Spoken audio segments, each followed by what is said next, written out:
మన ప్రభువైన యేసుక్రీస్తు నామమున మిమ్మల్ని అందరినీ ఈ కార్యక్రమంకి ఆహ్వానిస్తున్నాం. వాక్య భాగంలోకి వెళ్ళే ముందు ప్రార్థన చేసుకొని వెళ్దాం. పరిశుద్ధ మహిమ కలిగిన తండ్రి ప్రభువా, మీకెంతో స్తుతులు చెల్లించుకుంటున్నాం దేవా. గడిచిన కాలమంతా కాచి కాపాడినందుకు మీకు వందనాలు చెల్లించుకుంటున్నాం ప్రభువా. ఎవరైతే నాయన ఈ కార్యక్రమం చూస్తున్నారో వారందరినీ మీరు దీవించండి దేవా.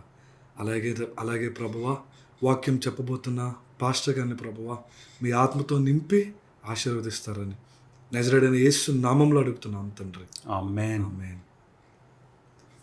పాస్టర్ గారు, ప్రకటన గ్రంథం చదవాలని ఎంతోమందికి ఉంటుంది, కానీ ప్రకటన గ్రంథం చదవడానికి ఎందుకు భయపడతారు? ఈ భయము దేవుని దగ్గర నుంచి వచ్చిన భయమా? వా, చాలా చాలా మంచి ప్రశ్న మీరు అడిగారు. నిజంగానే మనందరికీ కూడా ప్రకటన గ్రంథం చదవాలన్నా, దానియేలు గ్రంథం చదవాలన్నా ముందు భయం పుడుతుంది. కానీ ప్రతి ఒక్కరికి, ప్రతి క్రైస్తవునికి ఏదో విధంగా నేను దానియేలు గ్రంథం చదవాలి, తెలుసుకోవాలి, ప్రకటన గ్రంథం చదవాలి, ఈ విషయాలు గ్రహించాలి అన్న ఆలోచన అయితే మనకు కలుగుతుంది. కానీ చదవాలి, నేర్చుకోవాలన్నప్పుడు మాత్రం భయం పుడుతుంది. నిజంగా ఆ భయము ఎందుకు పుడుతుందని మనం ఆలోచించినట్లయితే ప్రకటన గ్రంథము 22వ అధ్యాయము 18-19 వచనాల్లో ఈ మాటల వలన ఆ భయం కలుగుతుందేమో అని మనం చూడొచ్చు. ప్రకటన 22వ అధ్యాయం 18వ వచనంలో, ఈ గ్రంథమందున్న ప్రవచన వాక్యములను విను ప్రతివానికి నేను సాక్ష్యం ఇచ్చినది ఏమనగా, ఎవడైనను వీటితో మరి ఏదైనాను కలిపిన ఎడల ఈ గ్రంథములో రాయబడిన తెగుళ్ళు దేవుడు వానికి కలుగు చేయను. ఈ ఫియర్ అన్నమాట అండి. ఒకవేళ ప్రకటన గ్రంథాన్ని నేను తప్పుగా అర్థం చేసుకుంటానేమో, ఏమైనా కలుపుతానేమో అన్న భయములో ఇక దాన్ని ముట్టుకోవటమే మనం మానేస్తున్నాం. కానీ మీరు అన్నట్లుగా ప్రకటన గ్రంథం చదవాలని ఆశ అయితే మనకు కలుగుతుంది. కానీ చదవలసి వచ్చేటప్పటికి ఇలాంటి వాక్యాలు చూసి మనకు భయం కలుగుతుంది. అలాగే 19వ వచనం కూడా, ఎవడైనను ఈ ప్రవచన గ్రంథమందున్న వాక్యములలో ఏదైనాను తీసివేసిన ఎడల దేవుడు ఈ గ్రంథములో రాయబడిన జీవవృక్షములోను పరిశుద్ధ పట్టణంలోను వానికి పాలు లేకుండా చేయను. ఏదన్నా తీసేస్తామేమో, తప్పుగా అర్థం చేసుకుంటామేమో, ఏదన్నా ఎంఫసైజ్ చేయవలసింది సరిగ్గా ఎంఫసైజ్ చేయమేమో అన్న భయముతో చాలామంది ప్రకటన గ్రంథాన్ని చదవటం మానేస్తున్నారు. ఏముందిలే, రక్షణకు యేసయ్యని నమ్ముకుంటే చాలు, దేవుని యేసయ్యతో మన సంబంధం పెంచుకుంటే చాలు, ఇక మనకు రక్షణ ఉంటే చాలు, అనవసరంగా మరి ఈ గ్రంథాలను చదివి మనం రక్షణ కోల్పోతామేమో అన్న భయంతో చాలామంది ప్రకటన గ్రంథానికి దగ్గరికి రావడం లేదు. ఈ భయము, మీరు అడిగిన ప్రశ్న, దేవుని ద్వారా కలుగుతుందా సాతాను ద్వారా కలుగుతుందని మీరు అడిగారు. మీరు అడిగిన ఈ ప్రశ్న నిజంగా అంటే థింకింగ్ స్టార్ట్ చేస్తుంది. అసలు ఈ ప్రకటన గ్రంథాన్ని దేవుడు ఎందుకు ఇచ్చారు? ప్రకటన గ్రంథము గురించి దేవుని వాక్యం ఏమి సెలవిస్తుంది? ఉదాహరణకు ప్రకటన గ్రంథము 1వ అధ్యాయము 3వ వచనంలో మనం చూస్తే, ప్రకటన 1:3లో, సమయము సమీపించినది గనుక ఈ ప్రవచన వాక్యములు చదువువాడును వాటిని విని ఇందులో రాయబడిన సంగతులను గైకొని వారును ధన్యులు. సమయం సమీపించింది. ఎవరైతే ఈ గ్రంథాలని వాక్యం చదువుతారో, వింటారో, గైకొంటారో వారు ధన్యులని దేవుడు సెలవిస్తున్నారు. అంటే దేవుని యొక్క ఉద్దేశము మనం ప్రకటన గ్రంథం చదవాలన్నా లేక కాదండి? చదవాలి, ఖచ్చితంగా చదవాలి. చదివితే దీవెన, ఈ విషయాలు గ్రహిస్తే దీవెనని. నిజంగా ఈ బైబిల్లో 66 గ్రంథాలు ఉన్నాయి. ఏ గ్రంథం చదివినా మనం దీవించబడతాం. కానీ చాలా వోకల్గా దేవుడు చక్కగా, అంటే నిర్దిష్టంగా ఈ గ్రంథం ఎవరైతే చదువుతారో, ఎవరైతే వింటారో, ఎవరైతే గైకుంటారో వారికి దీవెనని దేవుడు సెలవిచ్చారు. అలాగే ప్రకటన గ్రంథము 21వ అధ్యాయము 7వ వచనంలో, ఇదిగో నేను త్వరగా వచ్చుచున్నాను, ఈ గ్రంథములోని ప్రవచన వాక్యములను గైకొనువాడు ధన్యుడు. అంటే ఈ గ్రంథాన్ని చదవాలని దేవుని యొక్క చిత్తము. అంటే దేవుడు మనల్ని ఒక ప్రక్క నుండి చదవమని చెప్పి ఇంకొక ప్రక్క నుండి భయము ఆయనైతే పుట్టించారు. కాబట్టి ఈ ప్రకటన గ్రంథం గురించి ఉన్న ఆ భయము దేవుని ద్వారా కలిగిన భయము కాదు. అంటే మరి ఎవరి ద్వారా కలుగుతుంది? ఖచ్చితంగా సాతాను ద్వారానే. గమనిస్తున్నారా ప్రియులరా? దేవుడైతే ఈ గ్రంథాలను మనకిచ్చింది, నీ వాక్యము నా పాదములకు దీపము, నా త్రోవకు వెలుగైనది. ప్రకటన గ్రంథం చదవాలి, దానియేలు గ్రంథం చదవాలి అని ఒక దేవుని యొక్క ఉద్దేశం. పాస్టర్ గారు, మీరు ఈ భయము దేవుని దగ్గర నుంచి వచ్చిన భయం కాదని అన్నారు. ఆమేన్. కానీ సాతానుడు ఎందుకు ఈ భయం అనేది పుట్టిస్తున్నారు? హల్లెలూయా. సాతానుడు ఎందుకు ఈ భయమును పుట్టిస్తున్నాడు? ఆ భయం పుట్టించడం వలన ఇంక మనం ప్రకటన గ్రంథం జోలికి వెళ్ళమని. ఎందుకంటే ప్రకటన గ్రంథం చదివితే నెంబర్ 1 మనం దీవించబడతామని, ఆ ధన్యత పొందుతామని సాతానుడికి తెలుసు. అట్టి ధన్యత మనం పొందకూడదని సాతానుడు మనల్ని ఆప్ చేస్తున్నాడు. రెండవది, ఎప్పుడైతే మనం ప్రకటన గ్రంథం చదువుతామో, ప్రకటన గ్రంథానికి హీరో ఎవరండి? మన ప్రభు అయిన యేసుక్రీస్తు వారు. ప్రకటన గ్రంథంలో మృగాలు ఉన్నాయి, ముద్రలు ఉన్నాయి, బోరలు ఉన్నాయి, సంఘాలు ఉన్నాయి, ఇవన్నీ ఉన్నాయి. కానీ ప్రకటన గ్రంథం యొక్క ఫోకస్ మన ప్రభు అయిన యేసుక్రీస్తు వారు. మనం ఎప్పుడైతే ప్రకటన గ్రంథం చదువుతామో మనం దీవించబడటం మాత్రమే కాదు, మన ప్రభు అయిన యేసుక్రీస్తు వారితో మన సంబంధం బలపడిపోతుంది, స్థిరపడిపోతుంది. ఇక మనము కదల్చలేని అన్షేకబుల్ ఫెయిత్ మనకి యేసయ్యలో కలుగుతుంది. దేవుని ముద్రను మనము పొందుతాం. సాతానుడికి అది ఇష్టం లేదు. సాతానుడి యొక్క ఉద్దేశం ఏంటి? ఎలాగైనా సరే దేవుని ముద్ర నుండి మనల్ని తప్పించి మృగం ముద్ర పొందేలా చేయడానికి సాతానుడు ప్రయత్నం చేస్తున్నాడు. అందుకు ఆ భయము పుట్టిస్తున్నాడు. మూడవ రీజన్ సాతానుడు ఎందుకు మనకి భయం పుట్టిస్తున్నాడంటే, ప్రకటన గ్రంథం చదివినప్పుడు సాతానుడి యొక్క మోసాలు, వాడి యొక్క దుష్టక్రియలు అన్నీ ప్రకటన గ్రంథం బట్టబయలు చేస్తుంది, క్లారిటీ ఇస్తుంది. అవును, సాతాను యొక్క క్రియల గురించి ప్రకటన గ్రంథం మనకు తెలియజేస్తుంది. ఉదాహరణకు ప్రకటన గ్రంథము 12వ అధ్యాయం 17వ వచనంలో, ప్రకటన 12:17, అందుచేత ఆ ఘట సర్పము, ఆ ఘట సర్పం అంటే సాతానుడు. ప్రకటన గ్రంథము 12వ అధ్యాయం 9వ వచనంలో, కాగా సర్వలోకమును మోసపుచ్చుచు అపవాదనియు సాతాననియు పేరుగల ఆది సర్పమైన ఆ మహాఘట సర్పము. ఈ మహాఘట సర్పము అని సాతానుని ఒక సింబాలిజంగా పోల్చారు అనమాట అండి. ఎందుకంటే ఘట సర్పం అని ఎందుకు పోల్చారు? నెంబర్ 1, ఎందుకంటే సాతానుడి యొక్క సర్పం వలె మోసమైన క్రియలు, అబద్ధములు. తర్వాత ఘట సర్పం అని ఇంకొక కారణం ఏంటంటే, ఘట సర్పం మనల్ని నాశనం చేయడానికి.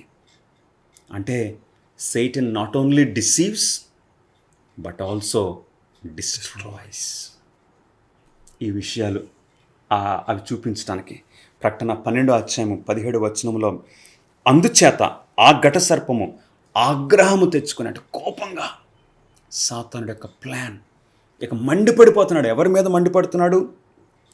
దేవుని ఆజ్ఞలు గైకొనిచు యేసును గూర్చి సాక్ష్యం ఇచ్చేవారికి. వావ్! సాతానుడి యొక్క ప్లాన్, ఎవరైతే దేవుని ఆజ్ఞలు గైకొంటారో వారి మీద వాడి యొక్క కోపము. అందుకు మనల్ని దేవుని ఆజ్ఞలు గైకొనకుండా చేయాలని సాతానుడు ప్రయత్నం చేస్తున్నాడు.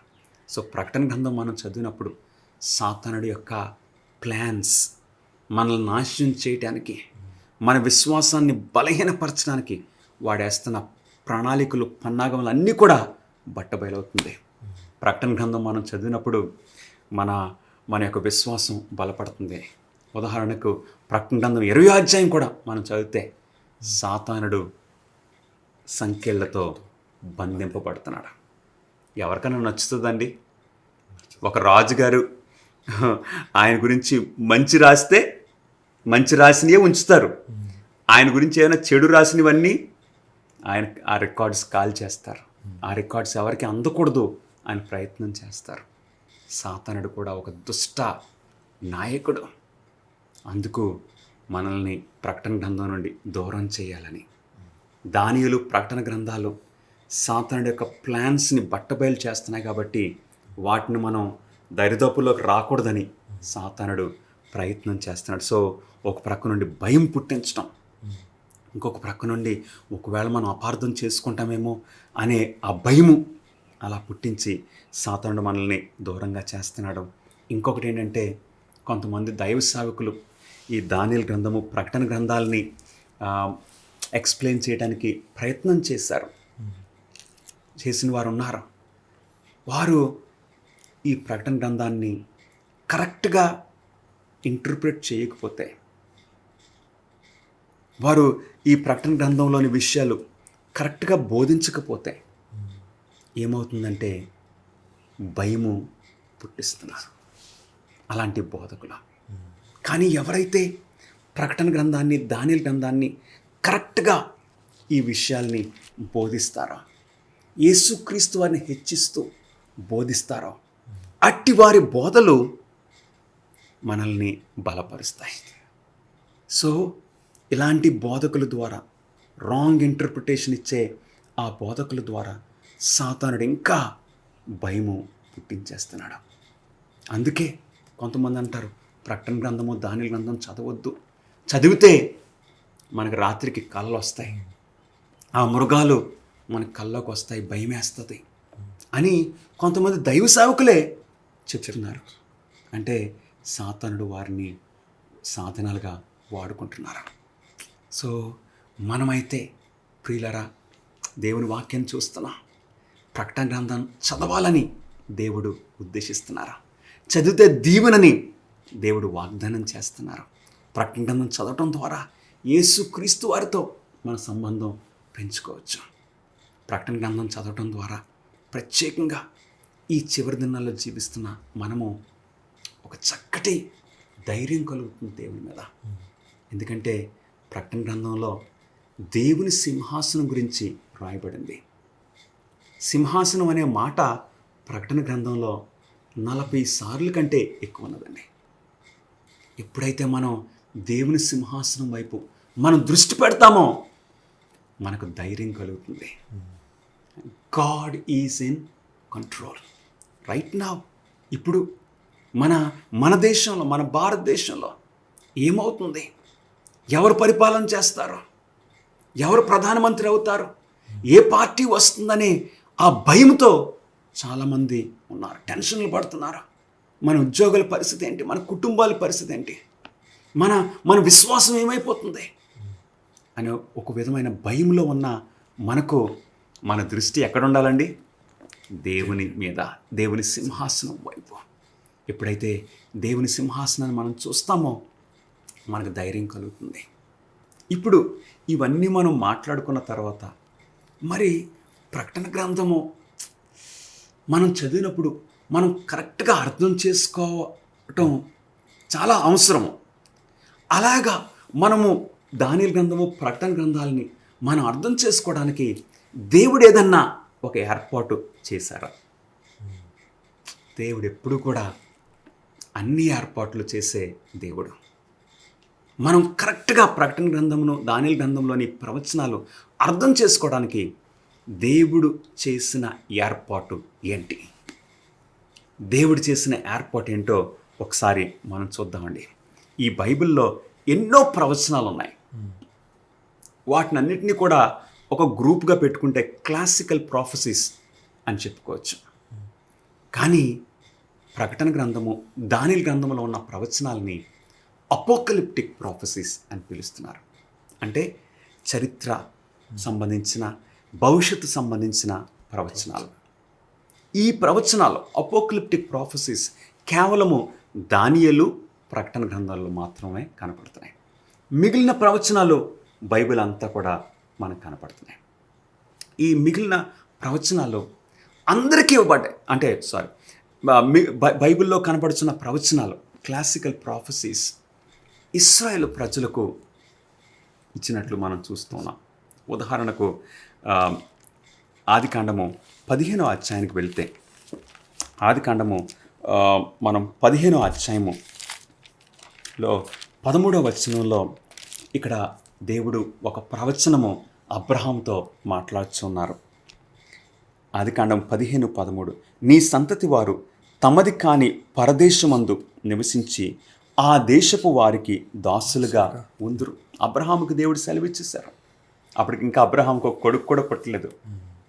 నీ సంతతి వారు ఆకాశపు నక్షత్రం వలె ఉంటారు, సముద్రపు ఇస్క్రేణుల వలె అవుతారు. వారు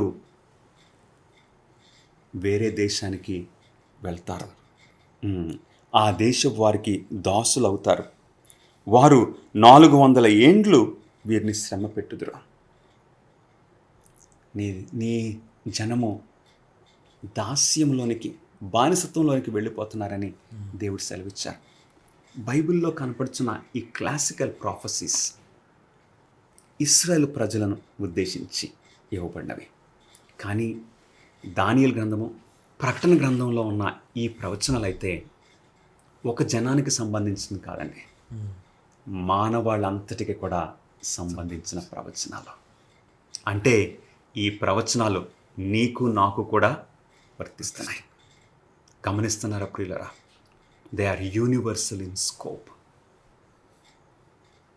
మిగిలిన ప్రవచనాలు అయితే దేవుని ప్రజలకు సంబంధించినవి. కానీ దానియేలు గ్రంథము, ప్రకటన గ్రంథంలో ఉన్న ప్రవచనాలు మనందరికీ కూడా వర్తిస్తున్నాయి. భూనివాసులందరికీ, ప్రతి జనము, ప్రతి వంశం వారికి, ప్రతి భాష మాట్లాడే వారికి వర్తిస్తూ ఉన్నాయి. అవును ప్రియులరా, వేరే ప్రవచనాలు క్లాసికల్ ప్రాఫెసీస్ అయితే కొన్ని షరతుల మీద ఆధారపడినవి. ఉదాహరణకు యోనా గ్రంథంలో ఒక ప్రవచనం మనం చూస్తే, యోనాని దేవుడు 40 రోజుల్లో నినివే నాశనం అయిపోతుంది. కానీ అది ఒక షరతు. వారు పశ్చాత్తాపడ్డారు కాబట్టి దేవుడు వారి మీదకి అగ్ని కురిపించలేదు. షరతులతో ఉన్న ప్రవచనాలు అవి. కానీ దానియేలు గ్రంథము, ప్రకటన గ్రంథంలో ఉన్న ప్రవచనాలు అయితే అన్కండిషనల్, షరతులు లేవన్నమాట అండి. మనం ఏం చేసినా సరే ఆ ప్రవచనాలు నెరవేరుతాయి. అన్కండిషనల్. దాని అర్థం ఏంటో తెలుసండి? God is in control. దేవునికే, దేవుని పై చెయ్యి, దేవుని మాటే చివరి మాట. అన్కండిషనల్. మిగిలిన ప్రవచనాల్లో, క్లాసికల్ ప్రాఫెసీస్లో చాలా డైరెక్ట్గా దేవుడు మాట్లాడుతున్నారు ఆ ప్రవచనాలు. ఉదాహరణకి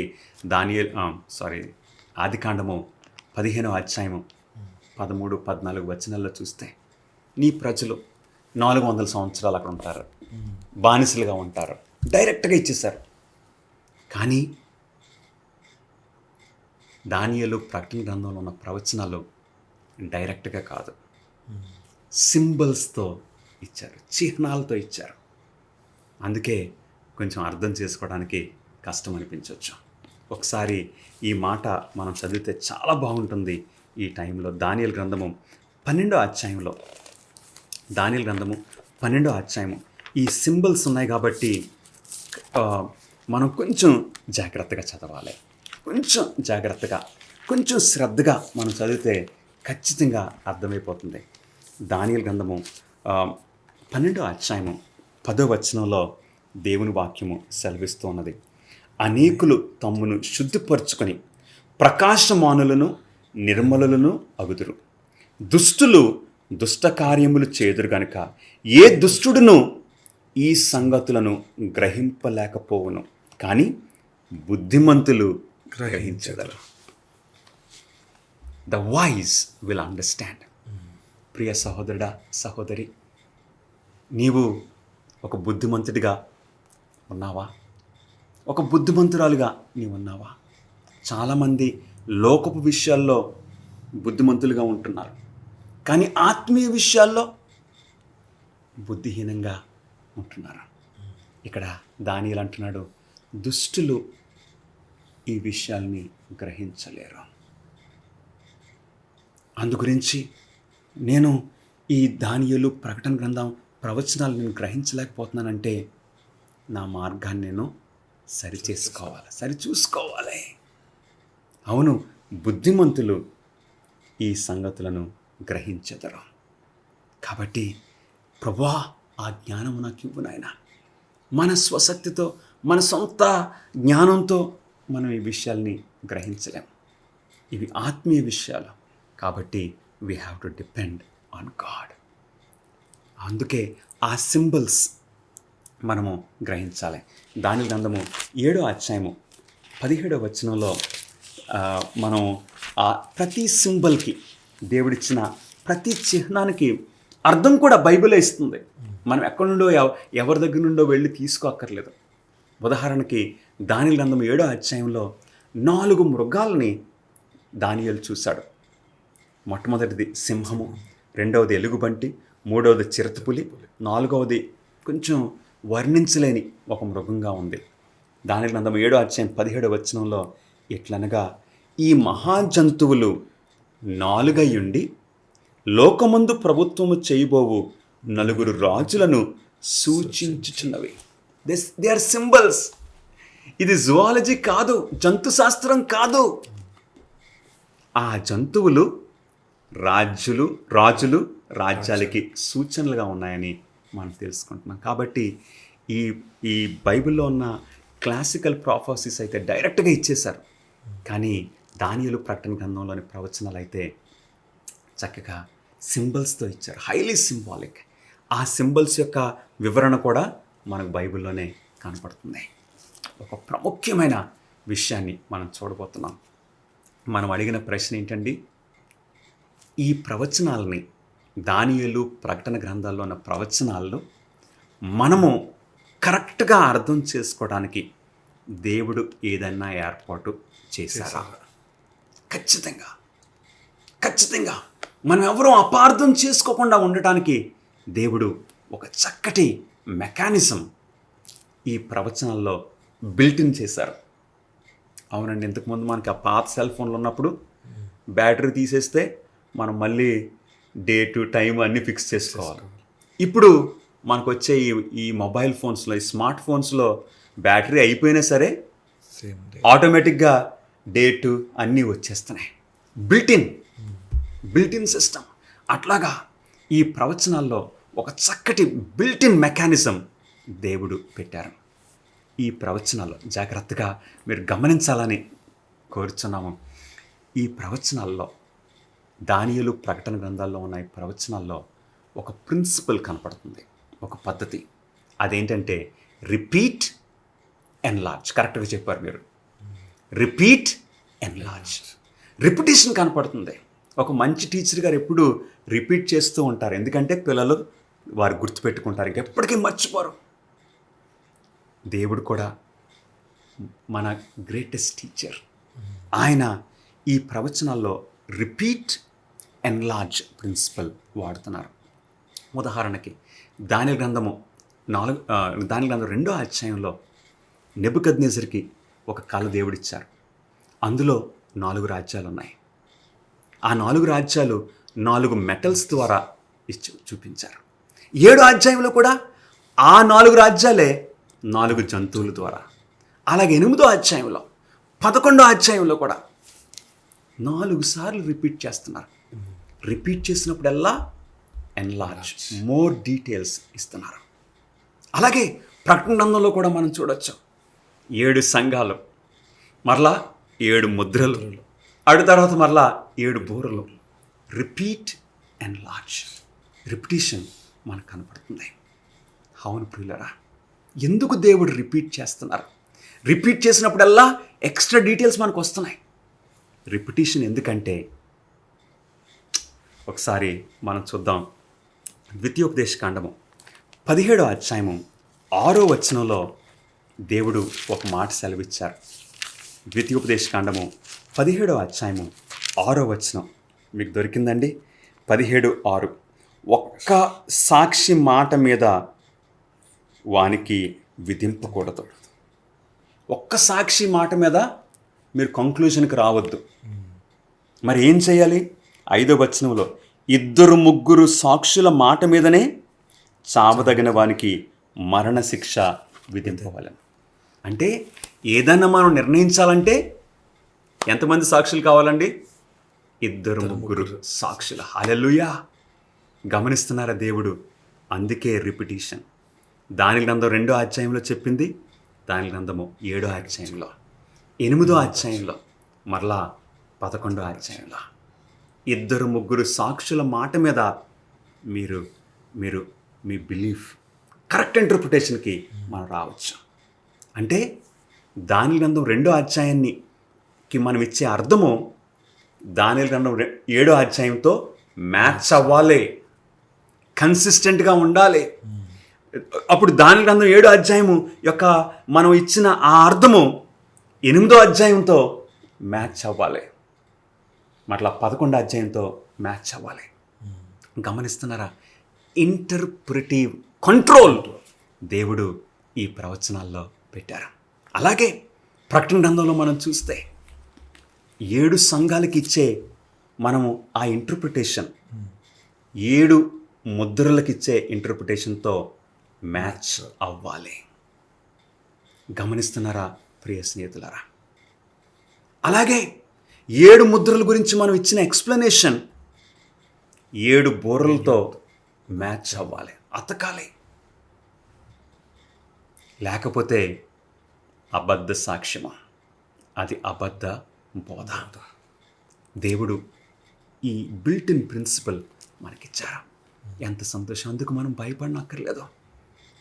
మన ఇంటర్ప్రిటేషన్ కరెక్ట్గా ఉందో లేదో చూసుకోవాలంటే మనం వెరిఫై చేసుకోవడానికి దేవుడు ఈ ప్రవచనాలు ఇచ్చారు. So repeat, enlarge. ఈ ప్రిన్సిపల్ ఎందుకండి? For control on interpretation. ఈ రోజున దానియేలు గ్రంథము 2వ అధ్యాయాన్ని మనం గ్రహించగలిగితే, అవును, ఆ ప్రకారంగానే 7వ అధ్యాయం కూడా ఉండాలి, ఆ ప్రకారంగానే 8వ అధ్యాయం, 11వ అధ్యాయం. అప్పుడు మనం మ్యాచ్ చేసి చూసుకుంటే భలే ఫిట్ అవుతున్నాయి. Praise God, our interpretation is correct. మనం వెరిఫై చేసుకోవడానికి. కాబట్టి మనం ఎవరి మీద ఆధారపడనక్కర్లేదు. Only God, his holy spirit, ఆయన వాక్యం ద్వారా మనం గ్రహించుకోవచ్చు. దేవుడు ఈ ప్రవచన గ్రంథాలను చదివి దేవుడిచ్చే ఆ దీవెన, యేసుక్రీస్తు వారితో బలమైన సంబంధము నీవు నేను పొందుదాంగాక. ప్రార్థన చేసుకుందాం. ప్రభువా, మాతో మాట్లాడినందుకు నీకు స్తుతులు, స్తోత్రములు, వందనములు, నమస్కారములు చెల్లించుకుంటున్నాము. నాయనా, మేమందరం కూడా మీరిచ్చిన ఈ ప్రవచన గ్రంథాల్లో గ్రహించినట్లు, కరెక్ట్గా అర్థం చేసుకున్నట్లు, మీతో మా సంబంధం బలపరుచుకున్నట్లు కృప అనుగ్రహించమని యేసుక్రీస్తు నామంలో అడిగి వేడుకుంటున్నాం తండ్రి. Amen. God bless you friends.